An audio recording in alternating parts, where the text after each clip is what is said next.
89.6 FM-ൽ ഇമ്മിണി വലിയൊരാളാണ് കേട്ടുകൊണ്ടിരിക്കുന്നത്. കൂടെയുള്ളത് റീമയാണ്. ഇന്ന് ഇമ്മിണി വലിയൊരാളിൽ എന്റെ കൂടെയുള്ള guest Cambridge city deputy mayor Baiju Thittala സാറാണ്. ബൈജു സാർ, അപ്പൊ നമ്മൾ ഇങ്ങനെ സംസാരിച്ചു തുടങ്ങുമ്പോൾ ഇപ്പോ ഡെപ്യൂട്ടി മേയർ ആണ്, അതും കേംബ്രിഡ്ജിലെ. അങ്ങനെ വലിയ വലിയ നേട്ടങ്ങൾ സ്വന്തമാക്കിയിട്ടുള്ള മലയാളിക്ക് അഭിമാനം തരുന്ന ഒരാളാണ്. പക്ഷെ ഈ ഒരു നേട്ടം എന്ന് പറയുന്നത് ഇത് ഒറ്റയടിക്ക് ഉണ്ടായ ഒന്നല്ല. ഇതിന് പിന്നിൽ ഒരുപാട് കഥകളുണ്ട്. 18 വയസ്സിൽ നമുക്കൊന്ന് ഒരു ചെറിയ കാലത്തേക്ക് വിദ്യാഭ്യാസത്തോട് ടാറ്റ ബൈ ബൈ ഒക്കെ പറഞ്ഞ് പല ജോലികളും ചെയ്യേണ്ടതായിട്ട് വന്നിട്ടുണ്ട് നമ്മുടെ ഫാമിലിനെ സപ്പോർട്ട് ചെയ്യാനായിട്ട്. അപ്പൊ ആ ഒരു പീരീഡിനെ കുറിച്ചിട്ടൊക്കെ എന്ന് പറയാം, എവിടെ നിന്നാണ് നമ്മൾ തുടങ്ങിയത് എന്നൊന്ന് അറിയാൻ വേണ്ടി. എന്റെ തുടക്കം ഞാൻ കരിപ്പത്തറ സ്കൂൾ എന്ന് പറയുന്ന ഇവിടുന്ന് ചില പടിഞ്ഞാട്ട് മാറിയുള്ള ഒരു ഗവൺമെന്റ് സ്കൂളിലായിരുന്നു എന്റെ പ്രാഥമിക വിദ്യാഭ്യാസം. കരിപ്പത്തറ സ്കൂൾ അന്ന് എങ്ങനെയായിരുന്നു അതുപോലെ തന്നെയാണ് ഇന്നും. അതായത് ലാക്ക് ഓഫ് റിസോഴ്സസ്. സ്റ്റേറ്റ് സ്കൂളാണ്. സ്റ്റേറ്റ് സ്കൂൾ എന്ന് ഞാൻ പറഞ്ഞത് സർക്കാർ സ്കൂളാണ്.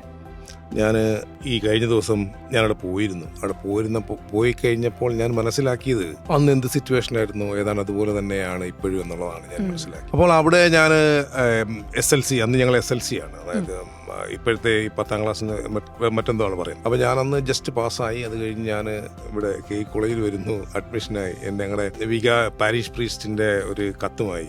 അതൊരു ക്ലാസിക് സ്റ്റൈലാണ് അന്നത്തെ.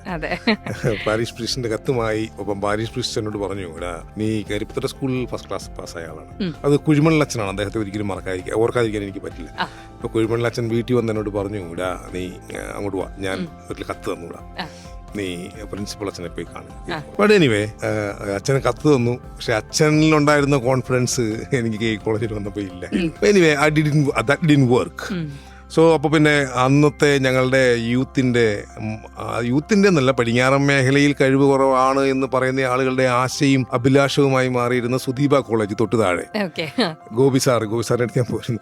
ഗോപിസാറിന്റെ സുദീപ കോളേജിൽ PDC പഠനം പൂർത്തിയാക്കുന്നു. അതിനുശേഷം പിന്നീട് പഠിക്കണം എന്നൊക്കെ ഒത്തിരി ആഗ്രഹങ്ങൾ ഉണ്ടായിരുന്നു. പക്ഷേ അതൊന്നും ഇറ്റ് ഡിഡ്ന്റ് ടേക്ക് പ്ലേസ്.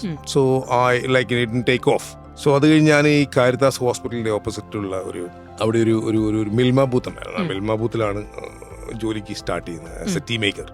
അപ്പോൾ അങ്ങനെ അത് കഴിഞ്ഞ് അപ്പോൾ എൻ്റെ കുറേ സുഹൃത്തുക്കൾ, അതിനിടയ്ക്ക് ഞാനൊരു ശകലം കമ്പ്യൂട്ടർ പഠനമൊക്കെ നടത്തുന്നുണ്ട്, ശ്രമിക്കുന്നുണ്ട്. But it did not work. അത് കഴിഞ്ഞ് ഡിഗ്രി ഞാൻ പാരലൽ ഗ്രാൻഡിൽ പോയി ചേരുന്നുണ്ട്. But within the first week or so I realised it is not going to happen. So ഞാൻ അത് കഴിഞ്ഞ് വിട്ട് ഫുൾ ടൈം ജോലിയിലേക്കും ഒക്കെ ആയിട്ട് അങ്ങ് ആ സമയങ്ങളിലൊക്കെ പഠിച്ചുകൊണ്ടിരിക്കുന്ന കാലങ്ങൾ മുഴുവൻ ഒക്കെ തന്നെയും ഞാൻ കണ്ടത്തിൽ പോവുകയും പണിയും ഇവിടുത്തെ പടിഞ്ഞാറൻ മേഖലയാണ്. അപ്പോൾ അത് കഴിഞ്ഞ് ഞാൻ എൻ്റെ 1-2 സുഹൃത്തുക്കൾ ടിജി സിറിയക്, അതുപോലെ ടിജി സിറിയക്കാണ് അദ്ദേഹം. അവൻ ഇപ്പോൾ ഡൽഹിക്ക് പോയിരുന്നു, എൻ്റെ ഞങ്ങൾ വലിയ സുഹൃത്തുക്കളെ. അപ്പോൾ അവൻ ഡൽഹിക്ക് വരാൻ വിളിക്കുന്നു. ഡൽഹിയിൽ ചെല്ലുന്നു.